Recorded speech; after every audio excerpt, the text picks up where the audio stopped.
continuing our reading of Srila Prabhupada Lilamrta by His Holiness Satsrupadas Goswami. And we're on a chapter entitled London, a Dream Fulfilled.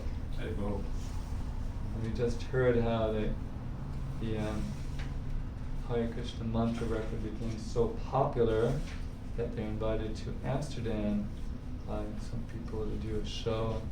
Prabhupada gave a little speech for the television camera about chanting Hare Krishna and being happy,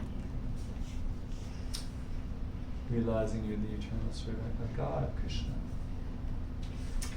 So, Prabhupada was pleased as his disciples' record continued to be a hit in Europe. Talk to the microphone. Oh, that's right. That's right. For our listeners in the kitchen.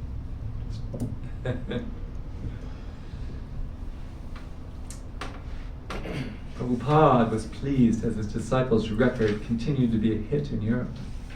The Hare Krishna record is selling nicely. Yesterday it sold 5,000 copies, and this week is on the chronological list as number 20. They say next week it will come to be 3, and after that it may come to be 1. So they're very much hopeful of this record.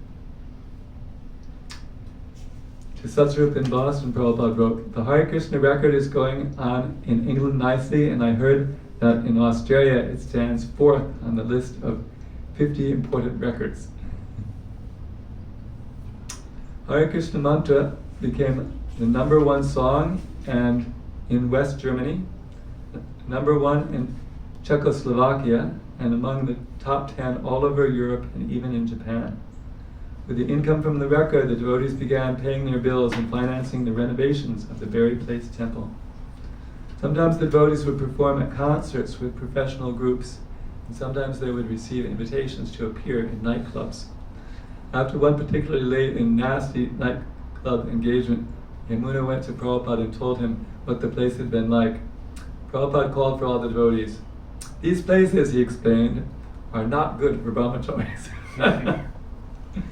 The principle is that we have to make devotees, so we have to think where we are going. If we are going somewhere to preach, but we cannot make any devotees there, what is the use? So we have to think like that. He said he wasn't forbidding them to preach in the nightclubs, but he told them to be careful. One of the devotees was asked if showing slides of Krishna mixed in with psychedelic slides was permissible. Prabhupada said no. Krishna should be on a throne or on an altar. If they watered Krishna consciousness down, it would become idol worship. Not since Prabhupada first left India in 1965 had he preached to Indians as extensively as now. There's so many Indians in England. Indians would always attend his lectures, and even if they didn't dance and chant, they appreciated Krishna consciousness.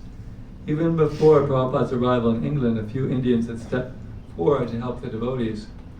And now the majority of Prabhupada's occasional guests at Tittenhurst were Indians. Tittenhurst is this property of John Lennon, which he let the devotees stay at for a while they were renovating that buried place temple. Bringing their families, they would sit and chat with Prabhupada, often inviting him to their homes for dinner. Nadernath Gupta.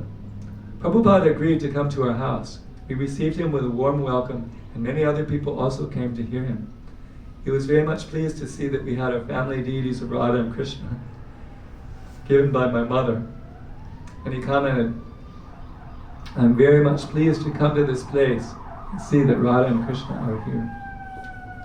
He gave a very nice lecture and told that the purpose of human life is self-realization.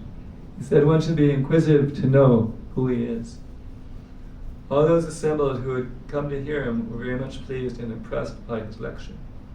After his lecture, I did the arati and we offered the foodstuffs to the deity. And then we distributed prasadam to everyone. Prabhupada took the prasadam and he was very much pleased to take prasadam at our house. As he was leaving, I requested him, when can I see you next? He said, "You can see me anytime you want."